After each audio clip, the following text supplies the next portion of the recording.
Chris Scalzo here with Matt Howell. And on this episode of The First Run, Matt and, well, I call them Crackers.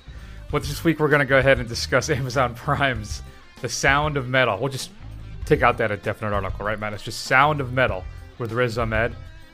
Our band marathon continues with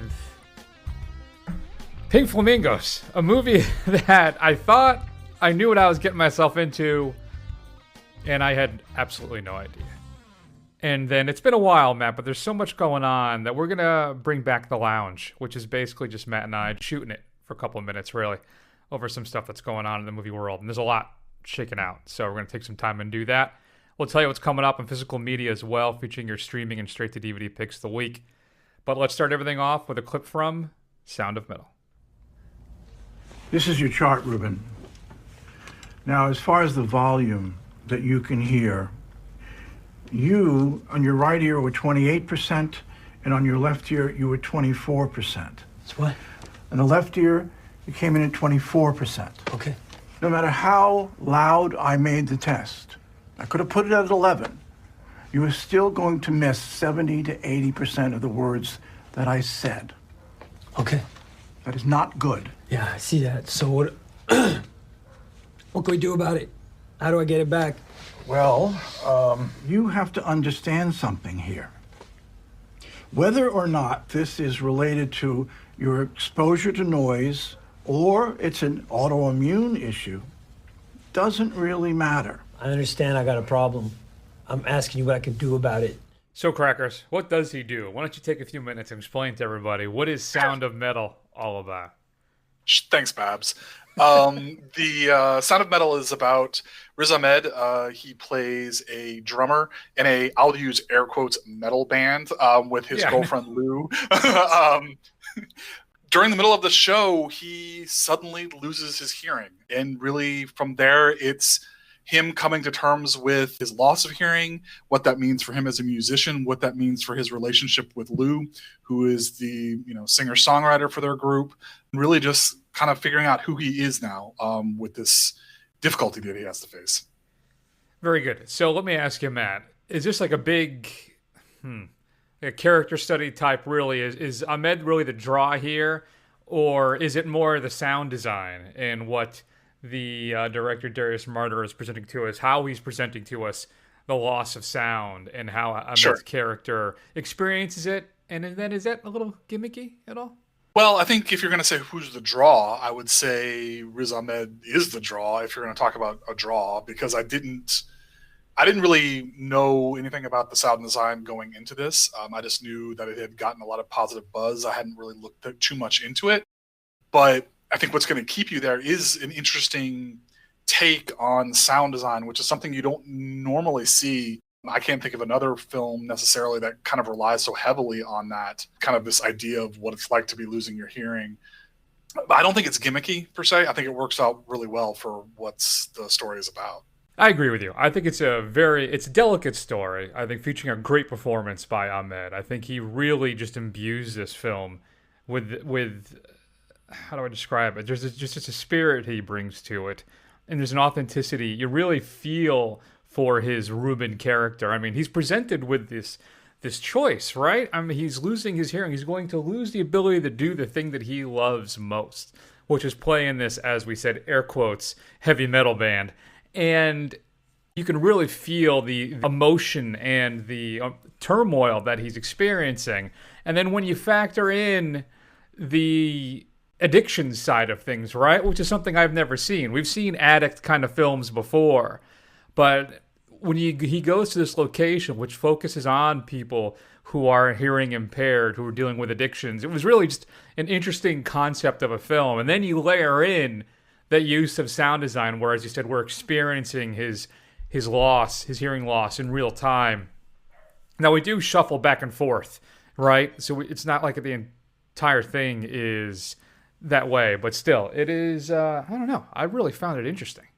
Yeah, I did too. I think the method that they use for the sound design really kind of it works. Like you said, it's not necessarily throughout the entire thing, but they punctuate it just enough to like kind of put an underscore on his mindset right there. Like, what he's using the sound to kind of reflect what's going on in his own life. And I think just, from his early part of the film where he has his initial hear loss and that kind of muffled sound that you have going through it all the way towards, there's a points where he's completely deaf and it's completely silent and other things that he tries to do. I think it's all very effective in kind of giving you these kind of emotional beats to work off of, but instead of using it through dialogue, they're just using it through sound, which I thought was a very interesting take.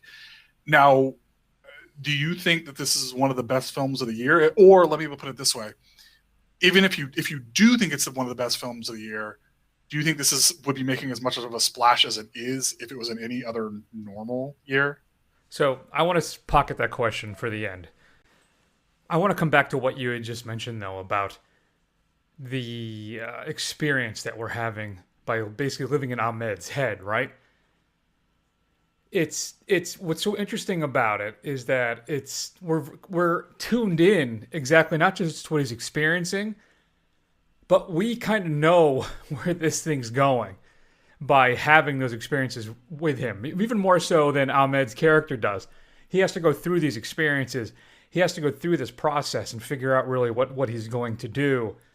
But by living this with him, we're able to kind of, I don't know, I think it's a nice narrative touch where we're able to kind of get a head start and see where everything's going to roll out. So, true. But again, before we get to your questions, I think it's a good way to close it out once we give our grades. If I struggle with anything, I think it's very smart in how it relays the experience. I think Ahmed really delivers here in this performance. I'm not sold on the final third. I feel it's a little contrived, and it's a little outsized for the intimacy that the film fosters for the first 90 minutes. And I don't know if it exists to really push Ahmed to Ruben to his final decision, which clearly that's what it does. But it almost seemed a little too outsized for what the rest of the film was. I don't know. What do you think? Am I wrong about that? I think we were always kind of moving in that direction. I think they kind of give you the fake out with the second act and kind of seeing him kind of adjusting to his new life and his new state of being. And I think if it feels unearned at any point, it's just how quickly he, moves on from that to kind of get where he needs to be or where he wants to be. But I think it really, it may be a bit emotionally manipulative to an extent, because it seems like what they're really doing here is giving him what he thinks he wants just to make him suffer kind of thing. But it's not like it's this massive blow up of like it all falling apart. It's just kind of this quiet implosion. And I think that works for the film, where it's like where everything kind of ends up. It's kind of all been building to that point, and like the layers of what he has done to himself is really just collapses under its own weight, and it's really nobody's fault. It just is what it is. And I think that's a good place to end it, is that this is the scenario he's in. Things are different now, and he's got to figure it out on his own. Yeah, I think that's true. I think you might be right about that. And I also want to say, too, one of the more emotionally poignant moments in the film, and what really works for me, is that moment when Ruben and Lou are in bed together and they're in Paris, right? And they talk about how they saved each other's lives, and he just says, it's okay. Right, because they have that realization. And it works exceptionally well. And the two of them, Olivia Cooke, who plays Lou in this, his girlfriend, that's one of the strongest emotional parts of the film for me, really, was that moment, that just acceptance and understanding, and that there is enough love between the two of them to realize that perhaps at this point their lives have taken different paths. So, spoilers, I guess? I don't know. Still, it's, I think it's very effective and exceptionally well done. And an interesting experience. And different, which is always something I'm excited about, seeing something different. So, in regards to this being one of the best films of the year, Matt, I think this is one of the best performances of the year. I don't know if it is as good as the glowing reviews I've seen online are. I've been vacillating between a B+ and an A- since I watched it. Will it be in my top 10? Maybe, but at the outer edge. Right. And that's, again, with, I think, really not very steep competition so far this year, for the most part. Though there's some stuff I need to catch up on. I've seen 2 of the Steve McQueen films, the Small Axe series so far. Both excellent. And there's a bunch of stuff still I need to catch up with, and we'll talk about that actually in our final segment too. But I don't know. What do you think, Matt? Answer your own question. I think this year, 2020, we're going to have to grade on a curve. I think this would be. I think you're right. It is an outstanding performance by Ahmed. And I think that this would be a performance, if it was a normal year, that would be kind of like a dark horse entry, like the best it could hope for is be nominated kind of thing for his performance. Whereas I think just because there's been such a drought of content and availability of film and what's been out there, I think this is resonating with a lot more people than maybe it normally would have. I'm with you. I think an A- is too high. I think this is a solid B+ film. It's very good. I think it's always going to have kind of a smaller draw. Fair enough. I think I'm going to stick with my initial grade, the one I have written down, which is A-. I think that's fair. And I think that's, too, it's always interesting to me when we look back at all the grades where I pretend or I postulate whatever that I look as to being the more serious one of us, right? The more severe. Yet I hand out A's like they're candy. So. That's very true. But see, what's always interesting, we come back a year later, and I'm like, maybe I was too harsh on that film. And Chris is like, you know what? Maybe it's not as great as I thought it was. And we kind of meet somewhere in the middle across the board. Really, everything in the end is a C. Everything's acceptable. So if you get a chance to see Sound of Metal, shoot us an email at feedback@thefirstrun.com. Matt, excuse me, Crackers, coming up on Physical Media this upcoming Tuesday, December 22nd. Things are slowing down, folks. We're near the end of the year. I mean, there was really nothing big coming out anyway. Tenet was last week, but since so many big theatrical films haven't come out, this whole season has been a little rough this whole year. And now, though, we're in the drudges. I mean, there is... Oof. So let's hear a clip from a classic film that's getting its release on Blu-ray. Oh, I see you're reading Tolstoy's Anna Karenina. Yes, do you mind? No. I just didn't expect to meet you in a cafe with Tolstoy, that's all. Quite a surprise. I didn't know you cared for high literature. There are many things you don't know about me, Mr. Kralik. Uh-huh. Have you read Crime and Punishment by Dostoevsky? No, I haven't. I have. There are many things you don't know about me, Miss Novak. As a matter of fact, there might be a lot we don't know about each other. You know, people seldom go to the trouble of scratching the surface of things to find the inner truth. Well, I really wouldn't care to scratch your surface, Mr. Kralik, because I know exactly what I'd find. Instead of a heart, a handbag. Instead of a soul, a suitcase. And instead of an intellect, a cigarette lighter, which doesn't work. Well, that's very nicely put. Of course, that is Margaret Sullivan, Jimmy Stewart in The Shop Around the Corner. Most modern audiences are probably more familiar with You've Got Mail, the Meg Ryan, Tom Hanks film, which is basically just a remake of this film. But it is one of the best films. I mean, it is wonderful. It is sweet, funny. It is fantastic. Also features one of my favorite classic character actors, Frank Morgan. He's one of those, oh yeah, it's that guy, guys, in those classic films. So if you haven't seen it, you should definitely check it out. He's actually probably best known as the Wizard in The Wizard of Oz. But he's done a bunch of other stuff too, of course. Warner Archive is also releasing The Best Years of Our Lives, and It Happened on Fifth Avenue. All of these films from the 40s. Coming up, though, that's an actual theatrical release, is The War with Grandpa, which is the Robert De Niro film. It includes Uma Thurman, Marissa Tomei, and, of course, Christopher Walken. It's The War with Grandpa. No, that's bad. I got to work on my walking. So that's coming out. Also, the sequel to The Craft, Legacy, is coming out. It features Michelle Monaghan and David Duchovny. This is Blumhouse's continuation of the cult hit. Can it really be... How many Craft things have there been? Was there like a I know that... I'm pretty sure there was DVD at least sequel? a Craft 2. A Craft 2, I'm pretty sure. All right. Well, there's another one, The Craft Legacy, and 2 making of featurettes included. Boys vs. Girls is coming out, featuring Kevin McDonald. Whenever there's some kind of Kids in the Hall reference, I like to give it a little promotion. In the summer of 1990, Camp Kindlewood is forced to go co-ed for the first time in its 70-year existence. And it's, like I said, it's got Kevin McDonald.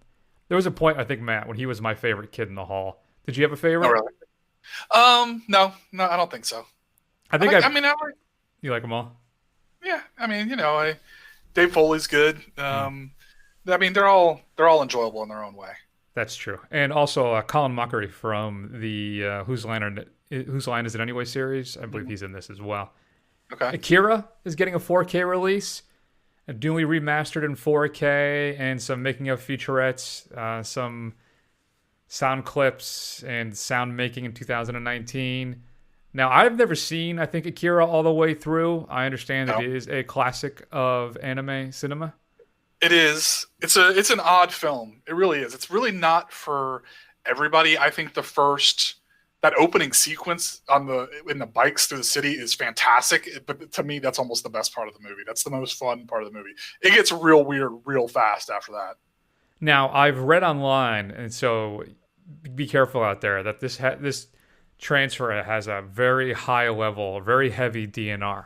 Now, if I'm not familiar with digital noise reduction, that's when they go in and they really clean up everything. They wipe off all the grain, they get rid of everything, and stuff kind of gets a waxy, kind of fake look to it. Now, I don't know how that impacts animated films, but a lot of the stuff I've seen online is that this thing is heavily DNR'd. So I think part of the issue is that they didn't really take good care of the original print. So there's not a lot of great ones to work with out there. And then finally, Classic Flicks. Told you it's a short week, Matt. Is releasing A Night in Casablanca. This is the Marx Brothers film where they're employed at a hotel in post-war Casablanca where there's a ring of Nazis trying to recover a cache of stolen treasure. And then your straight-to-DVD pick of the week, told you folks, it was going to be a short week, is a twofer featuring friend of the show, Christine Wynn. If you're not familiar with her, of the Skinamax fame. Both of these included our Bikini Frankenstein and Twilight Vamps. Twilight Vamps is a vampire nudie bar, ? Let's get the party started. And then, of course, we have Bikini Frankenstein. The immortal tale gets a modern update with a sexy twist. Dr. Frankenstein sets out to create the perfect woman, wondering if anyone could ever really be able to tell the difference. So if you're into those kind of Cinemax films, well, there's a twofer coming out on Blu-ray. The real question is I want somebody to watch Bikini Frankenstein coupled with Frankenhooker and tell me which one is better, because I've never seen either one of them. Oh, it has to be Henenlotter's Frankenhooker. I mean, that film is a trip. Bikini Frankenstein is just going to be one of those, Cinemax sex comedies. Sure. No offense. I'm just saying, we're talking about two very different things. So, what should we be streaming this week, Matt? So I'm going to recommend One Child Nation on Amazon Prime. It's a documentary on China's one-child policy that started in 1979 and ended in 2015. And it really brings to fore the reasoning behind it, what it tried to solve, what kind of happened, and what that led to culturally throughout it, and then after the long-term impact of that. So it's a really interesting watch into looking into a kind of government's attempt at limiting population and what that kind of did to their society. So there you go. There's your Sunday. Bikini Frankenstein. And then Matt's China one-child policy there documentary. One Child Nation. One Child Nation. Thank you very much. Yeah. So then let's go ahead and move on and spend a few minutes and talk about... Okay. Yeah, we're going to do it. Here's Pink Flamingos. Give me more questions. Divine, are you a lesbian? Yes, I have done everything. Does blood turn you on? It does more than turn me on, Mr. Vader. It makes me come. And more than the sight of it, I love the taste of it. The taste of hot, freshly killed blood. Could you give us some of your political beliefs? Kill everyone now. Condone first-degree murder. Advocate cannibalism. Eat shit. Filth are my politics. Filth is my life. Take whatever you like. So, of course, that is John Waters' mission statement for Pink Flamingos. And I think he pretty much lives up to it, Matt. I was trying to piece together my thoughts for this discussion, and I was mostly at a loss. I mean, part of it was I didn't want to write down any of my thoughts so they could be found in posterity, though granted I am speaking them all to you. But audacious doesn't begin to describe this film. I think... All right, let's back it up. Let's talk about what the film is about, right? So you have Divine, who is playing Babs Johnson, also known as Divine in the film. Though, and there's a little turf war, for lack of a better term, involving who really is the filthiest person alive. Is it Divine, or is it the Marbles, Raymond and Connie, who are desperate to kind of take that crown and they kind of go back and forth at each other, kind of, on your traditional kids 80s comedies, that type of thing, but of course very, very different and disgusting. And that's basically it. And if you can think of something horrible, it's probably in this film. I remember the most notorious thing about this film I'd always read, where there's a scene where Divine actually picks up a piece of dog poo and eats it. And somebody asked John Waters once, why did she do that? And what it's because she's famous, basically, right? I can't remember the exact quote now. I'm blanking on it. I don't know if you have it. I know what she said why she did that was because it was in the script. That was her response to why she did that. So but the film, Matt, is so much worse than even just that scene. Yeah. So our band marathon, I was not expecting this to be the toughest film, but so far it has been. What are your thoughts? Yeah, I agree. So I knew very little about this film. I just knew that it was an exercise in bad taste, that some people appreciated as this kind of avant-garde artistic statement kind of thing, where Waters is intentionally pushing the bounds of bad taste to try and get a reaction. And that's kind of, as Chris has said many times, as the arty one among us, is one of the points of arts is to get a reaction. Sure. And he succeeds at that, getting a reaction wholeheartedly. But really, this is like he sat down and just kind of listed off all of the taboo things that you could put in film and then just did it. And at some point, about, I don't know, maybe around the time of Divine's birthday party, I had become completely numb to what was going on. Like until the final bit with the dog crap, that's where it kind of brought it back home. But there's a stretch there where they had just front loaded so much just sleaze into this thing, that by the time they're like eating the cops, like it's like, oh, okay, well, That's true. It is almost a reprieve from the madness of the first half hour, 40 minutes. That's very true. I want to be honest with you, Matt. So this film was banned in Switzerland and Australia, some provinces in Canada and Norway. It is currently unavailable, I think, generally in the United States, I think due to some rights issues. So I'll say one thing about the film now. Waters sets out to do something here, and I think he absolutely nails it. It may not be my cup of tea particularly, but I respect the audacity of what he's trying to do. I really do. And I just was watching this thing I was just gobstopped. I can't, what's the word I'm trying to say?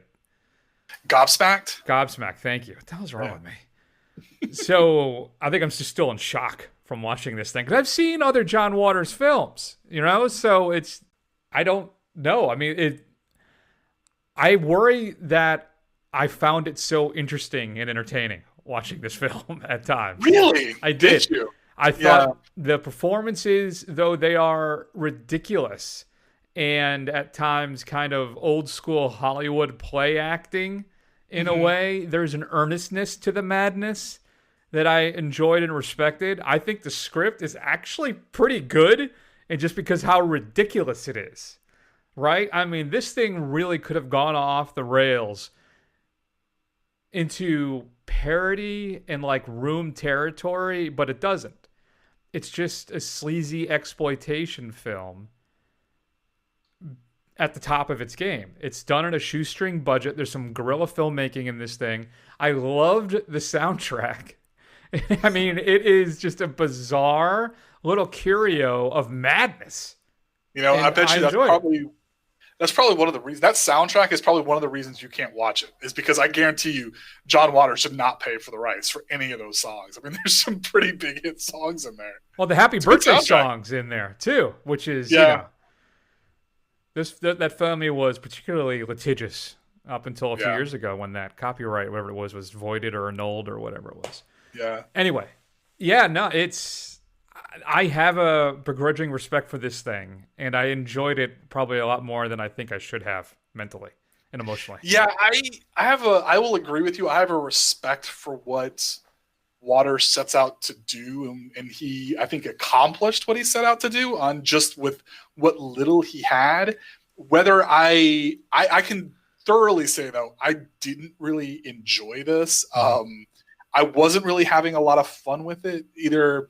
It was so over the top, and I couldn't believe I was watching it. At one point I'm like, are those real chickens? Are those real chickens? Yeah. And I was like, okay, so this is happening. But then other parts of it, I just found it corny, and not in a fun way. I didn't find it in a campy fun way. I don't know. I just was not on board with this thing. And I was looking forward to it. I was like, oh, this thing's 90 minutes. It'll be a fun romp. We'll watch through it. It'll be some stuff. And I know I've said this before, but I think I mean it this time. This was the longest 90 minutes I've had for this show. I was like, this thing's got to be almost over. And I'm like, holy crap, there's still a half hour of this thing left. And I don't know. I can't say that I'll ever revisit this film. I don't know. I don't think it's one thing. I'm glad I saw it, so I can say I saw it, but I think that's a one-timer for me.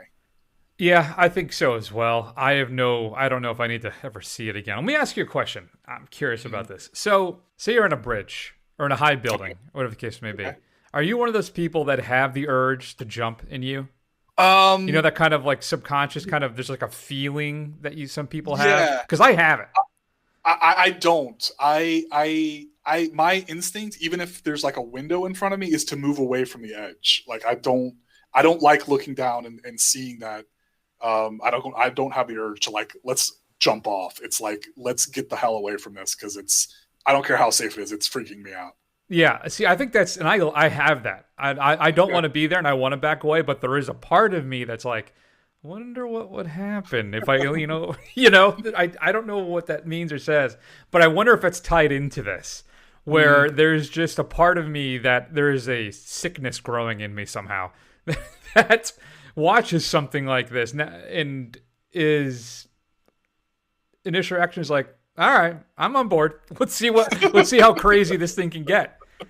Now, the chicken part too, as we know, because we talked about it generally in regards to Cannibal Holocaust, which is I'm very upset about. I don't like seeing animals being harmed at all. I can't handle it. I want a blanket ban on dogs being killed in all films, even fictionally.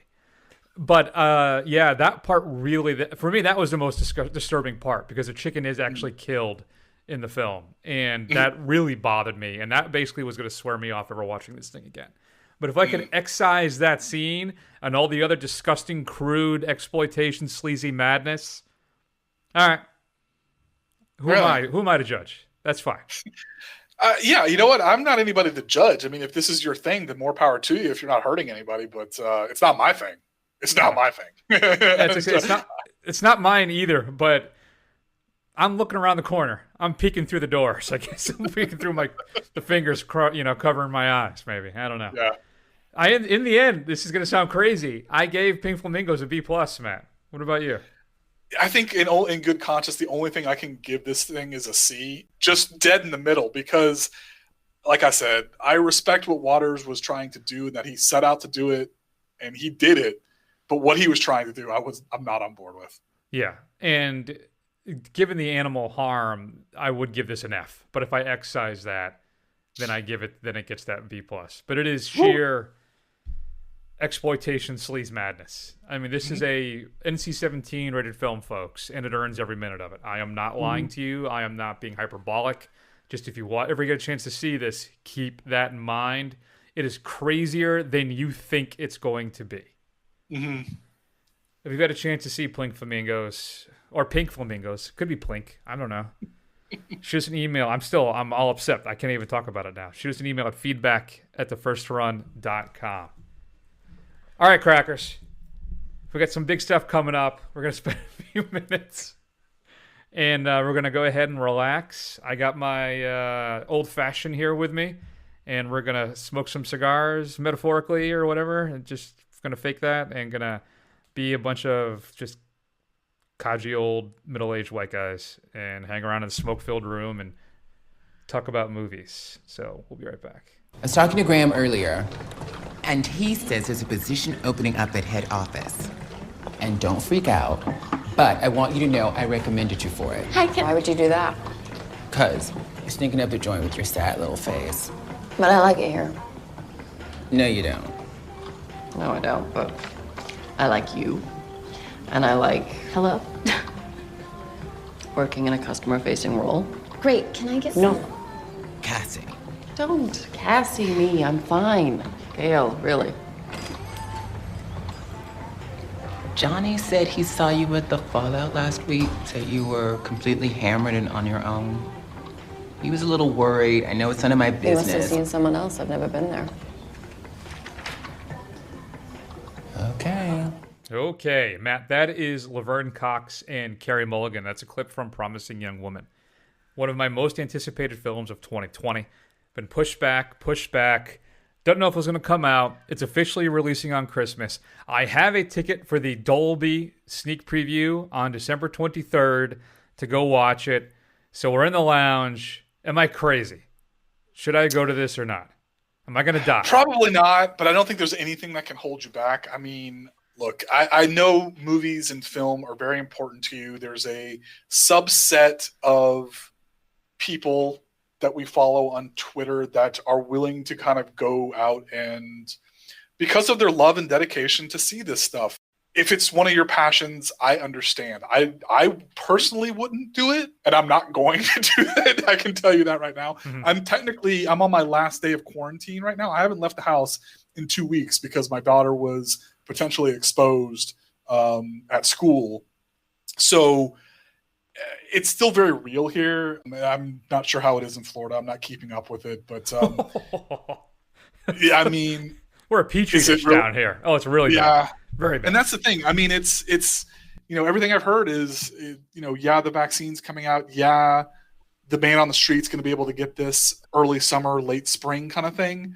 But in the interim, like first quarter, it's going to get a lot worse before it gets any better. And I don't know, going to see Promising Young Woman or really anything is not really worth it to me. Yeah, I talked to Mrs. First Run about it. She works in a place where they're very conscious of COVID and dealing with all this stuff. And she's like, well, I mean, you sit away from people, you wear your mask the whole time, wash your hands, wipe down the seat when you get there, you'll be fine. And she's like in it all the time. Mm-hmm. I just have to avoid people. I'm still not sure. I may bail out at the last minute. Right. But I don't know. I don't know, man. I mean, I'd really like to see it. I know all I basically do is go grocery shopping, get stuff, get that kind of stuff and come back to the house. That's really it. Right. So I think what was the last film we saw in the theater? Was it Tenet? I think we went out to Tenet and then everything kind of shut down again, right? Yeah, that's right. And that's the thing. Even I went and saw Tenet, and it was one of the reserved seating. I'll get there eventually, folks. And it baffled me that people, even in this huge theater that was very small, was pretty empty, the spacing wasn't to my liking, and like nobody was wearing their mask while they were sitting there. Oh, really? All these signs like don't wear your mask when you're not eating or whatever. They basically pulled that shit off, and that was it. Like they didn't put it back on for the rest of the thing. I'm the only idiot in the theater sitting there with my mask on. People are snuggled up with blankets with all their family and stuff to watch Tenet. I'm like, come on, man. Like seriously, you're gonna kill us all for a Nolan film? Seriously? Wow. Oh, when I saw Tenet, it was in the Dolby Theater, and everybody that I could see was wearing a mask. I had no issues with that. Yeah, the people. I was in the middle of the back row. I had a family to my left and a couple on my right. Probably like 6 or 7 seats in between us. They didn't wear masks the whole time. Once the lights went off, they took them off so they could eat and then never put them back on. The guy in front of me, 2 rows in front of me with a couple, they stood up. They weren't wearing them when we were getting out. So yeah, it's I don't know, man. I don't trust the public at large. True. That's if you don't trust the public, you'll never be disappointed. Yeah, especially down here in Florida. Dear God. I'm going to probably make it a game time decision. If I have at least 3 or 4 seats far away from me all the time, sure. and the population of the theater doesn't look that large, maybe, because I don't know what the draw for this film really is going to be. Yeah, I don't know if people are going to go out and see a revenge flick on December 23rd, a small revenge flick on December 23rd. I don't think that's going to be a lot of people in the Christmas spirit, but I could be wrong. That's what I'm hoping, but we'll see. I don't know. We'll let everybody know how it turns out. At some point, we'll discuss Promising Young Woman, but we'll see. All right, Matt, what do you got for me? So, what do you think about Mr. Cruz's rant there? Oh, well, I'm glad you brought that up. We are the gold standard. You're back here in Hollywood making movies right now because of us. Because they believe in us and what we're doing. I'm on the phone with every studio at night. Insurance companies. Producers. And they're looking at us and using us to make their movies. We are creating thousands of jobs, you I don't ever want to see it again. Ever. And if you don't do it, you're fired. And I see you do it again, you're gone. And anyone on this crew does it. That's it. And you too, and you too, and you. Don't you ever do it again. That's it. No apologies. You can tell it to the people that are losing their homes because our industry is shut down. It's not going to put food on their table or pay for their college education. That's what I sleep with every night.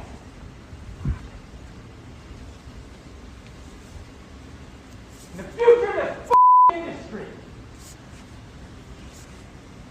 So I'm sorry, I'm beyond your apologies. I have told you, and now I want it. And if you don't do it, you're out. We are not shutting this movie down. Is it understood? If I see it again, you're gone. And so are you. So you're going to cost him his job. And I see it on the set, you're gone. And you're gone. That's it. Am I clear?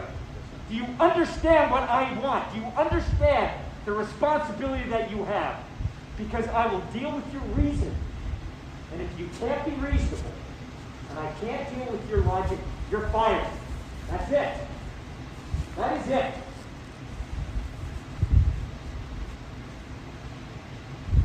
I trust you guys to be here.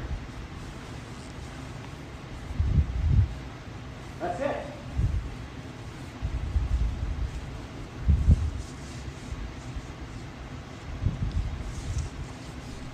That's it, guys. All right, so we don't know all the details, right, Matt? Obviously, somebody violated the COVID protocols on set. Right. And I don't know if it was one of the people was the COVID monitor. I don't know because the way he's saying you're going to cost him his job.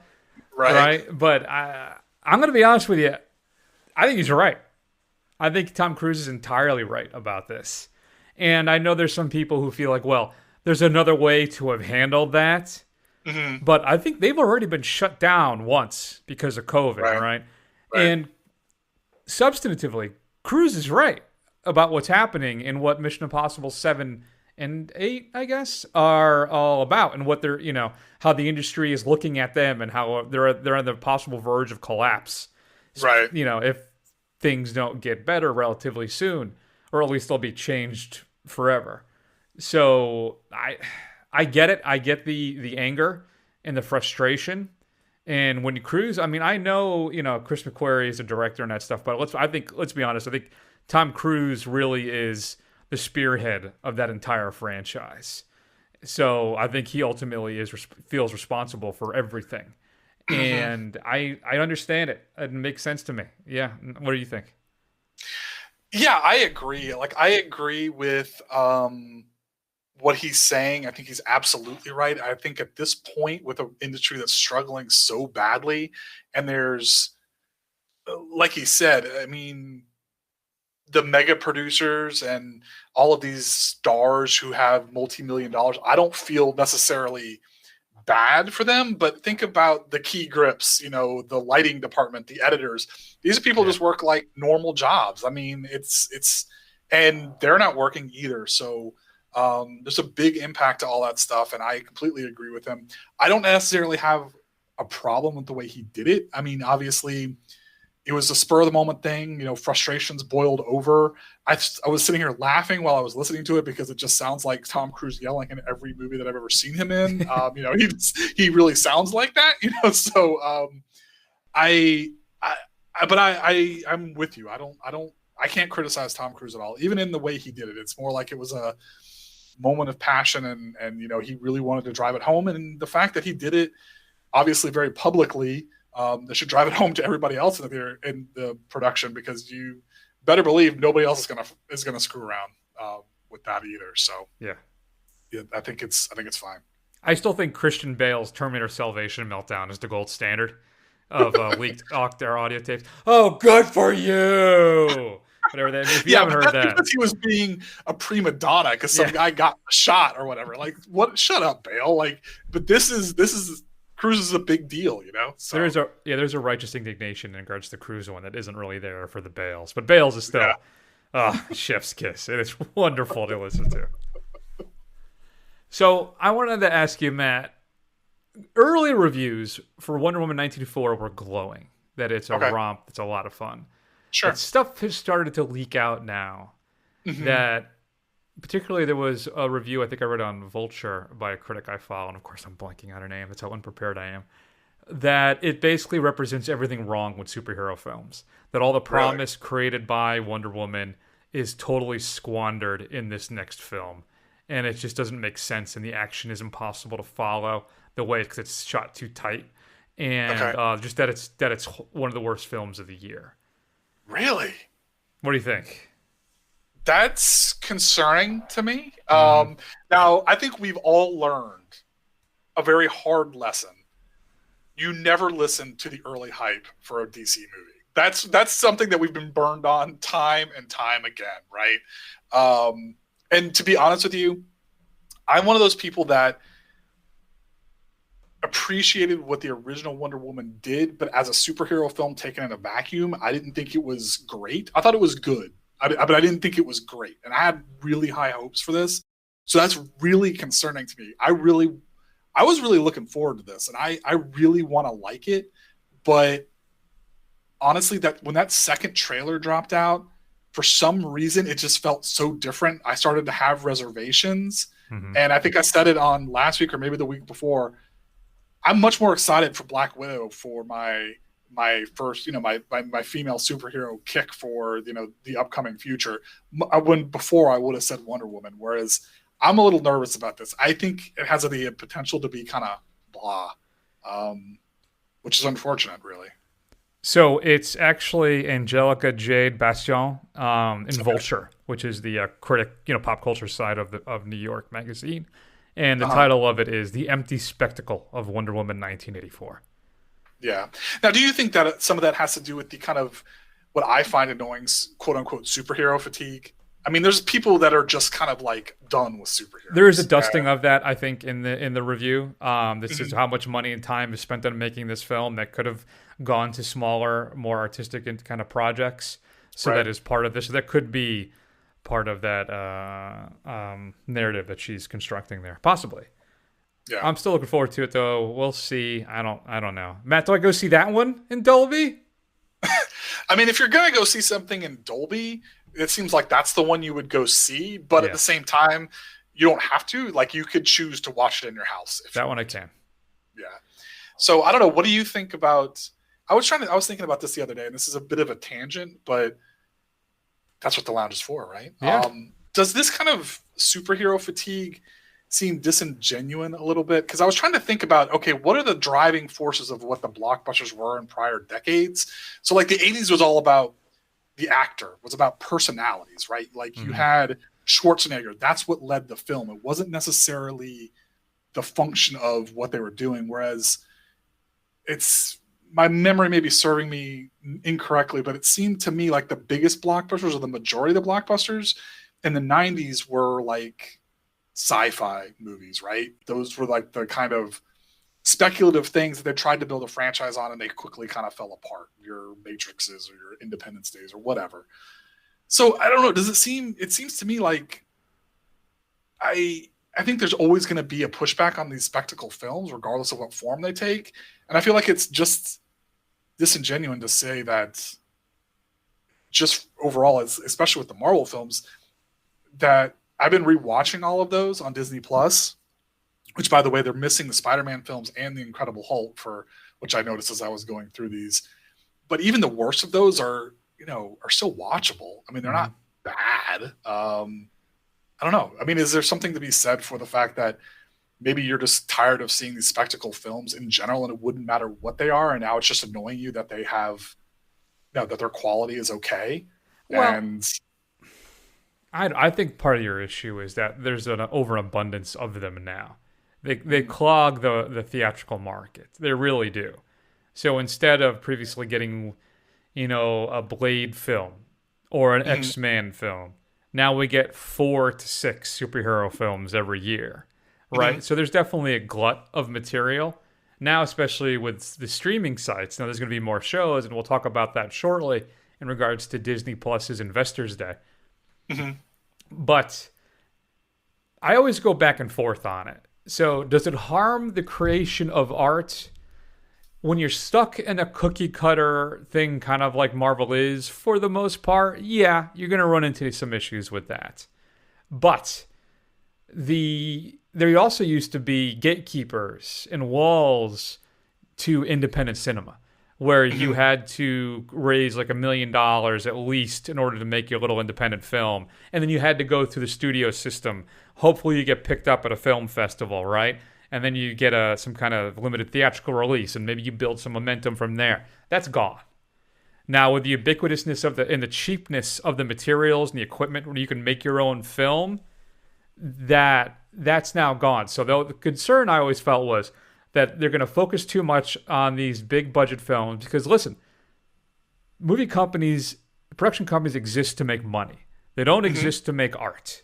They may have kind of an artistic division, but they're still only going to bankroll stuff that they think is going to make money, right? I mean, granted, there's a few people who continue to make films because they'll bring some critical kind of patina to the production company. That's why Malick still makes films, though I don't think his movies make a dime, and they haven't for, God, I don't even know how long now, right? So you're still going to get your auteurs who are going to be able to churn out stuff, but that's just to add a air of, I think, kind of respectability to some of the studios. So yeah, I know we're making American Pie 32, but listen, we did Tree of Life. You got to check this out, But the barriers to independent cinema and art house stuff are basically fallen down, because you can get your stuff in front of as many eyes as possible much easily. And that was always my concern, is that this stuff is going to get crowded out and shoved down for the trade-off of the big budget moneymakers.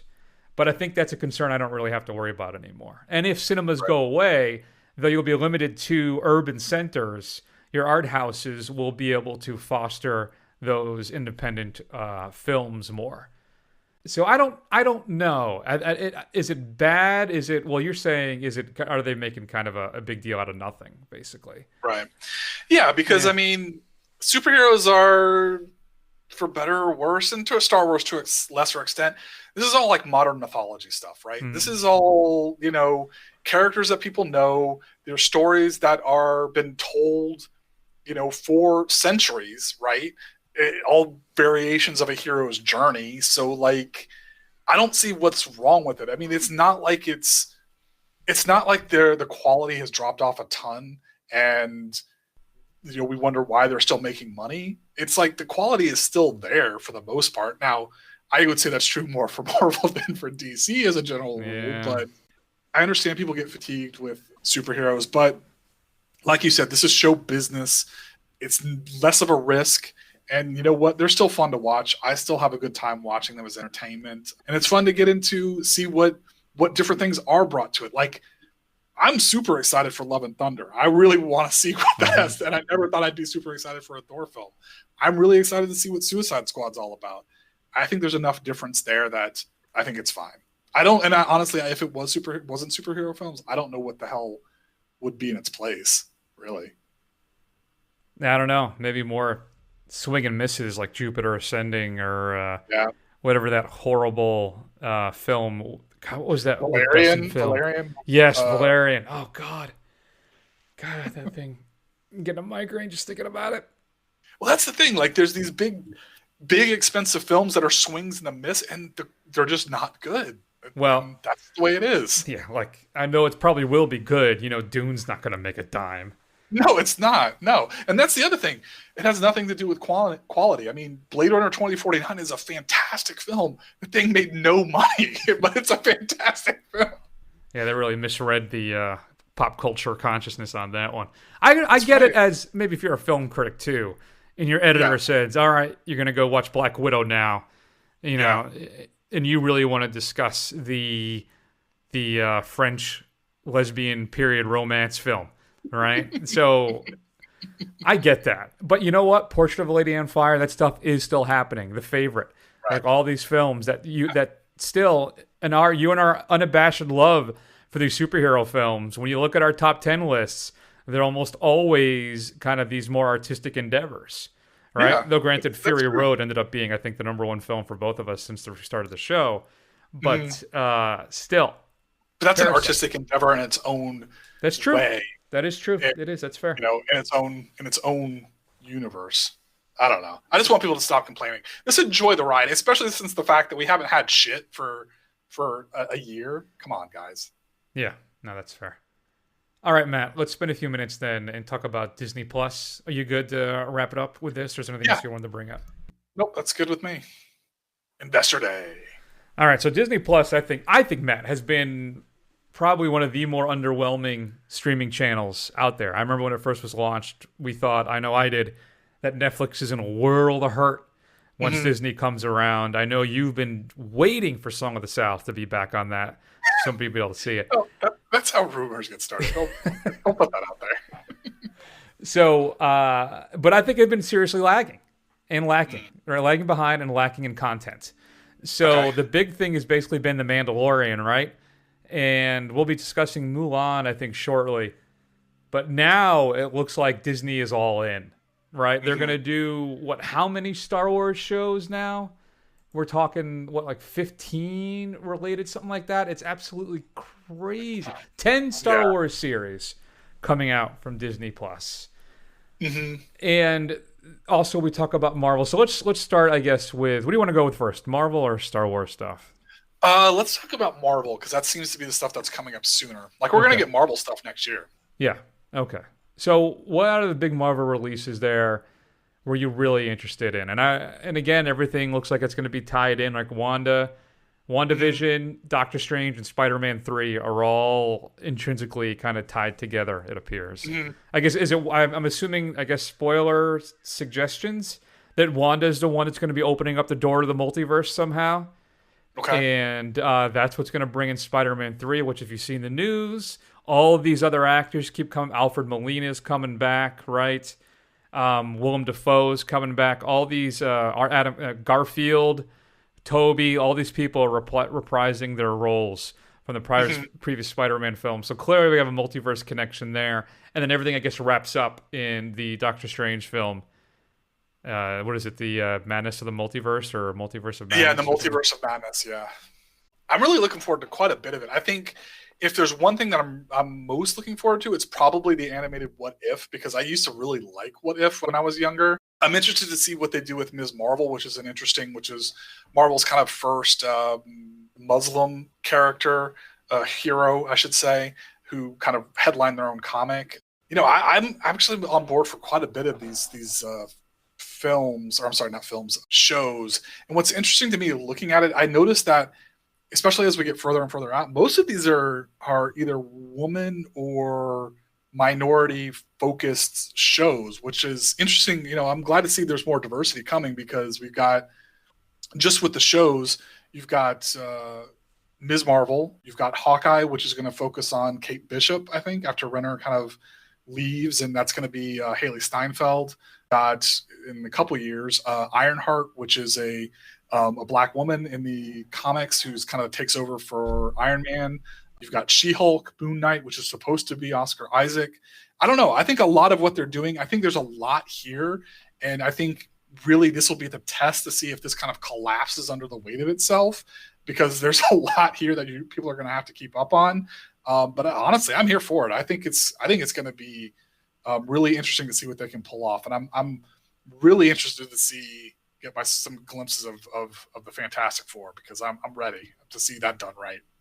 Yeah, and that's going to be Watch, the guy who's done the Spider-Man films, at least the updated, these new MCU-focused Spider-Man films. I think they must have a lot of faith in him to hand that off, I think, and that's kind of the next big step, right? Mm-hmm. But no mention of X-Men, right? Yeah, there's no mention of the X-Men anywhere, and they go all the way out to 2023 with the Guardians of the Galaxy and a bunch of stuff that's TBD.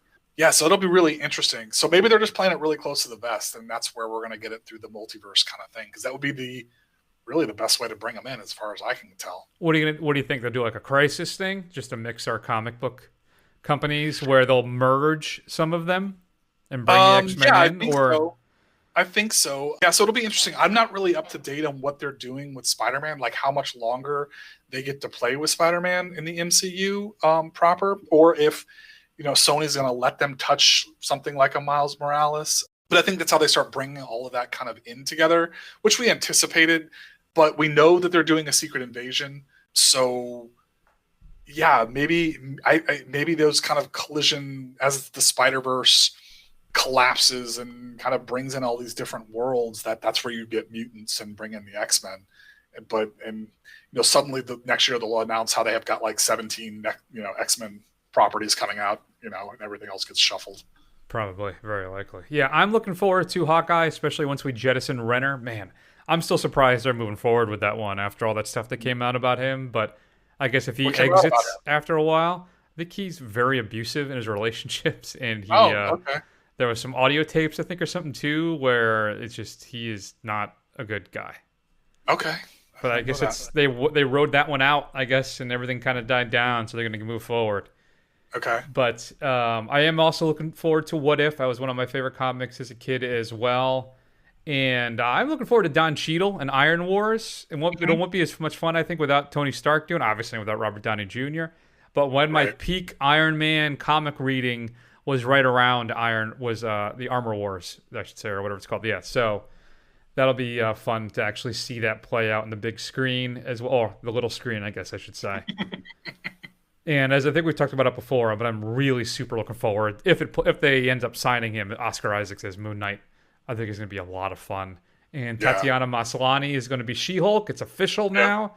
I think they had kind of backed that off a little bit when it was first leaked out, but it looks like she is signed, so that'll be fun. And I saw the new trailer for WandaVision. I'm a little more interested in it now than I was previously, and the fact, of course, that it ties into Spider-Man 3, whatever that subtitle will be, and then the Doctor Strange film. That'll be fun, I think. And the Captain Marvel, or Miss Marvel, I'm sorry. That'll looks like it'll be pretty interesting too. So, as the shows go, exciting. Probably the one I'm looking forward to the most cinematically is just the introduction of a particular villain, because I think the second Ant-Man and the Wasp film is the perfect distillation of everything that is great and everything that is horrible with the MCU. And with the introduction of Kang, played by Jonathan Majors, is going to be great. And I just hope they don't short shrift him, Matt. I think he is one of the bigger villains in the MCU. So I'm really excited to see what they do with him. And I also want to point out, too, it looks like, and maybe this was already well known, but I just didn't know it, in that Falcon and the Winter Soldier series, Baron Zemo is back. He's in a couple of those, so that'll be fun. I hope he puts on the mask finally. I've always loved that weird pink purple hood thing. That's a cable knit sweater mask that he's got. Yes, exactly. So I am also looking forward to the Fantastic Four. We'll have to see how that casting works out.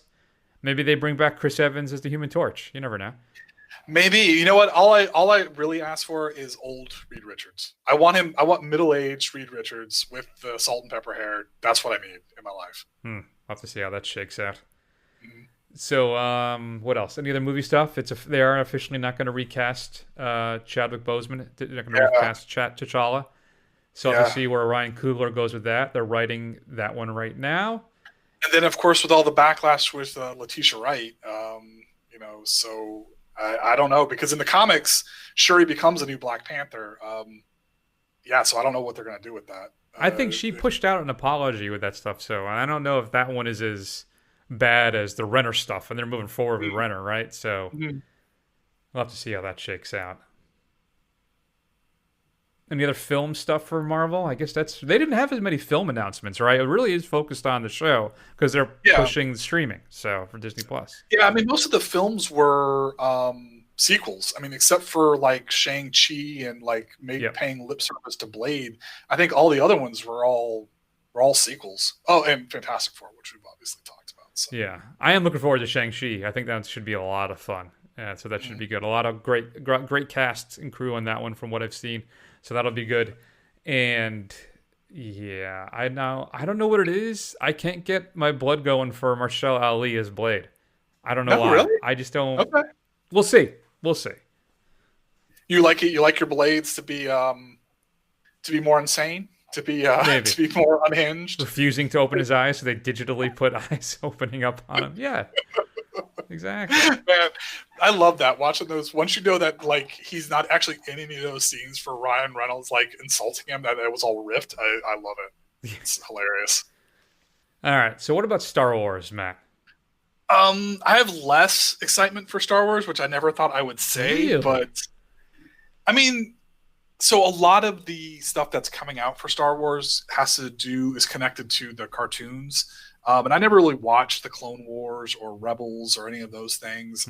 So like that's where Ahsoka Tano is, where she came from. I know they're doing an extenuation called The Bad Batch about some clone soldiers that take place after those, and it's also animated. So I'm not really versed in a lot of that lore. So it's not as exciting to me as I think it is for a lot of people. I am interested to see what they do with Obi-Wan, bringing Ewan McGregor back. I think that's really cool.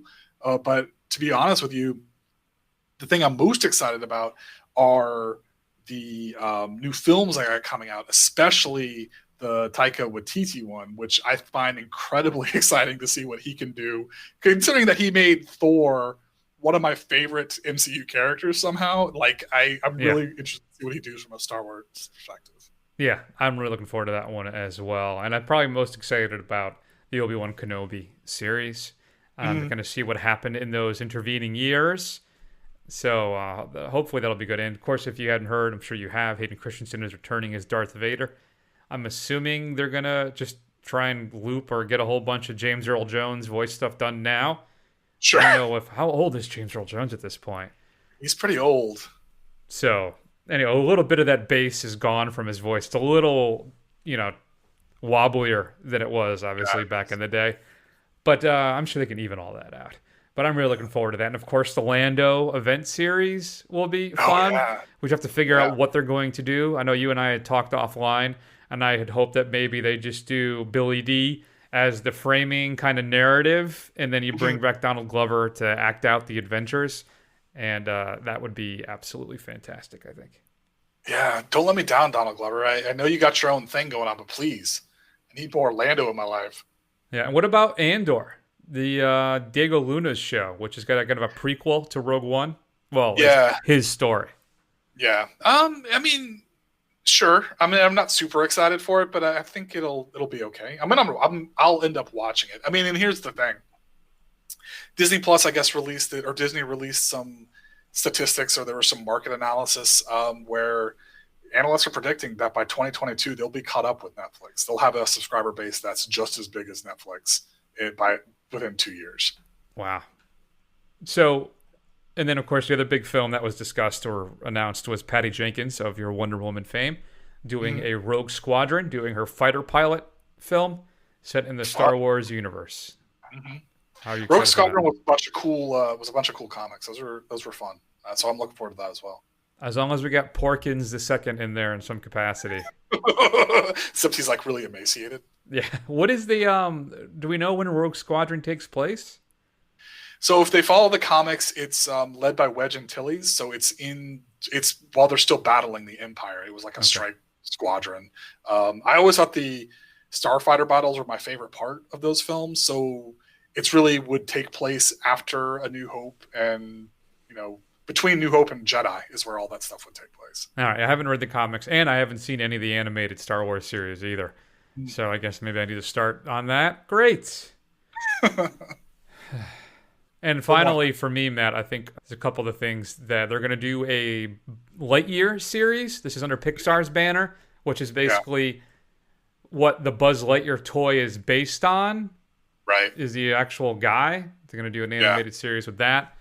And the other thing of note for me was Noah Hawley, who is Fargo and Legion fame. He is developing an Alien series for FX Hulu where the alien is on Earth, from which I've been told over and over and over again would be a cataclysmic event.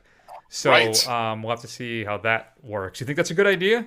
Again, it depends on where they go with it. I mean, it could turn into like it's one of these things where they're constantly hunting it down. But honestly, if it kind of blooms into a full-blown war, that would be awesome. I mean, Aliens is really cool. Fair. Was there anything else in the announcements that you wanted to bring up? No, I think we covered it. All right, there's some Pixar stuff. They're bringing a Cars series to life. Baymax from Big Hero 6 is getting his own series. That's okay. I don't know. Will Smith and Chris Hemsworth are getting a couple series on National Geographic. Simon Pegg is featured in an Ice Age spin-off show. And I think the big final news is that they're raising their prices by $1. So as of March of next year, it's going to be $8 a month. So if you want to sign up, go ahead and do it now. Get that annual plan locked in for that $6.99. There you go. And they are going to do, depending on what your streaming service is, they're going to offer a Disney Plus, ESPN Plus ad-free Hulu bundle for $19 a month. Okay. Very nice. Good times. What were your favorite announcements at the Disney Plus Investors Day? What do you think about Tom Cruise's rant? Concerns about Wonder Woman 1984? Should I take my life in my own hands and watch Promising Young Woman? You have basically less than a week to tell me about that. Shoot us an email at feedback@thefirstrun.com. Matt, coming up next week, I don't even know what's up next week. I know it's Cannibal Holocausts. Yeah, and I think it's Mulan. I believe it's Mulan. Okay. So we can likely look forward to those next week. In the meantime, head on over to Facebook, Twitter, or Instagram. Do a search for The First to Run. Scroll. Eventually you will find us. Head on over to Apple Podcasts and give us a review. We'll read it on the air, and it'll help other people find the show. All right, Crackers. Thanks for spending some time with us today. I really appreciate it. It's always good to see you. We're going to head and take an extended break, and we'll see you soon. Stay safe.